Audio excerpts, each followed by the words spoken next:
बिस्मिल्लाहिर्रहमानिर्रहीम। अमीर तहरीक लब्बैक पाकिस्तान हाफ़िज़ साद हुसैन रिज़वी साहब के बारे में वकला ने एक अहम बयान जारी किया है, जिसका सबूत भी मैं आप लोगों को इस वीडियो के अंदर दूंगा और ख़बर क्या है वो ख़बर भी पढ़ के सुनाऊंगा। इसके अलावा एक और जो ख़बर है वो बहुत ज़्यादा वायरल हो रही है कि आज हाफ़िज़ साद हुसैन रिज़वी साहब को अदालत में पेशी के लिए पेश किया जाएगा। तो इस हवाले से क्या ख़बर है, क्या ये सच्ची ख़बर है या झूठी ख़बर है।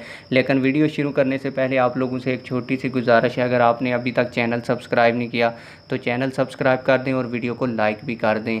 इस ख़बर का आखिर में मैं आपको स्क्रीनशॉट भी दे दूंगा ताकि आप लोगों को पता चले कि जो हम खबर आप लोगों को दे रहे हैं वो बिल्कुल वकला के ज़राए से हमारे तक पहुँची है। ख़बर क्या है मैं आपको पढ़ के सुनाता हूँ। लब्बैक या रसूल अल्लाह सल्लल्लाहु अलैहि वसल्लम। आज बरोज़ जुमेरात 10 जून को लाहौर डिवीज़न के 30 असीरान की कबल अज़ गिरफ़्तारी और बाद अज़ गिरफ़्तारी ज़मानतें ATC अदालत लाहौर से मंजूर हुई हैं। 10 असीरान की ज़मानतें दायर की गई हैं। इंशाअल्लाह बहुत जल्द तमाम असीरान और कायदे मिल्लत इस्लामिया अमीर मोहतरम हाफ़िज़ साद हुसैन रिज़वी साहब हम सब के दरमियान होंगे। ये ख़बर है, इसकी तस्दीक के लिए ये इसे मैंने आपको वीडियो की में भी स्क्रीनशॉट को लगा दिया और ये ख़बर हमारे साथ ट्विटर के TLP लायर्स ऑफिशियल के ऊपर शेयर की गई है।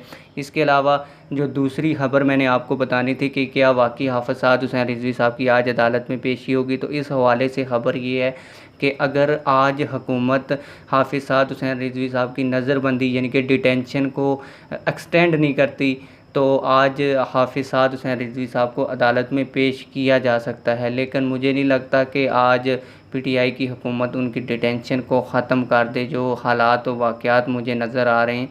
और ये जो जब डिटेंशन ख़त्म होगी तो उसके 4 दिनों के अंदर हाफ़िज़ साद हुसैन रिज़वी साहब को अदालत में पेश करना ज़रूरी होगा। अगर FIR में उनको रखा जाता है अदालत में जेल में, अदालत में नहीं जेल में, तो फिर 4 दिनों के अंदर हाफ़िज़ साद हुसैन रिज़वी साहब को अदालत में पेश करना ज़रूरी होगा।